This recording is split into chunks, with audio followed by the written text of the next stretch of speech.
Ogni anno, il 7° giorno del 7° mese, in Giappone si festeggia il Tanabata, la festa delle stelle innamorate. Secondo un'antica leggenda, infatti, il 7 di luglio, due divinità, le stelle Vega e Altair, dopo essere state separate dalla Via Lattea durante tutto l'anno, riescono finalmente a incontrarsi. Raccontiamo qui la leggenda di queste due stelle innamorate e poi vediamo come i giapponesi festeggiano ogni anno il loro incontro.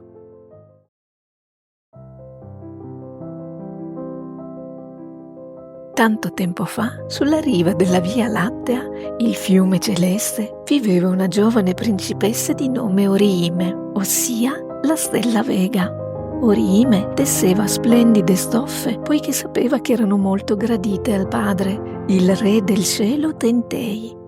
Un giorno però Tentei si rese conto che la sua adorata figlia era triste, poiché occupata come era tutto il giorno a tessere, non aveva modo di incontrare e innamorarsi di nessuno. Così il re dei cieli fece in modo che sua figlia incontrasse un bel giovane di nome Ikoboshi, ossia la stella Altair. Ikoboshi era un pastore che viveva dall'altra parte della Via Lattea. Non appena i due giovani si incontrarono, si innamorarono immediatamente. Così le stelle Vega e Altair si sposarono e divennero inseparabili.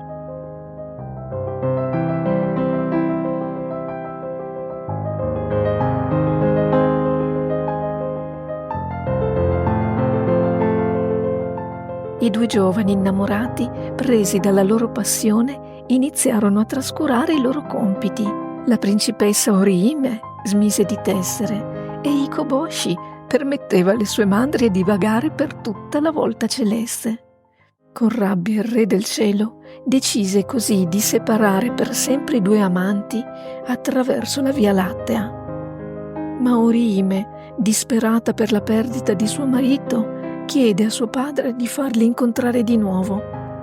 Il re dei cieli, commosso dalle lacrime della figlia, permise agli innamorati di incontrarsi il 7° giorno del 7° mese se lei avesse lavorato sodo e avesse finito di tessere. Però, la prima volta che cercarono di incontrarsi, scoprirono che non potevano attraversare il fiume sacro perché non c'era un ponte. La principessa pianse così tanto che arrivò uno stormo di meravigliose gazze che con le loro ali creavano un ponte. Così le due stelle innamorate ogni anno, il 7° giorno del 7° mese, attraversano la Via Lattea sulle ali delle gazze, giurandosi ogni volta un eterno amore nella volta celeste.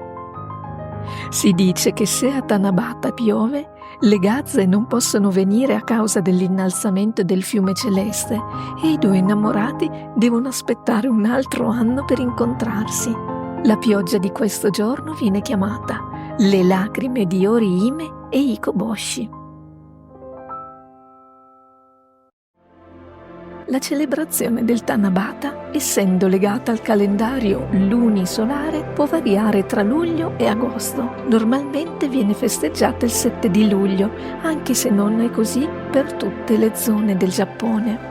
Nell'occasione della celebrazione del Tanabata, i giapponesi si riversano per le strade riccamente decorate e scrivono i loro desideri su pezzetti di carta colorati, i cosiddetti tansaku, che appendono alle canne di bambù affinché, mossi dalla brezza dei cieli, possano avverarsi.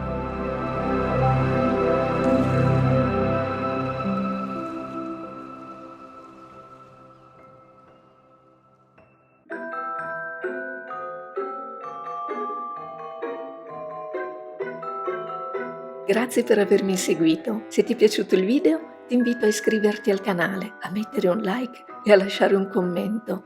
Ogni tuo piccolo gesto mi aiuterà a portare avanti questo progetto culturale. Sul sito www.libriazonzo.it potrai trovare inoltre interessanti approfondimenti. Ciao!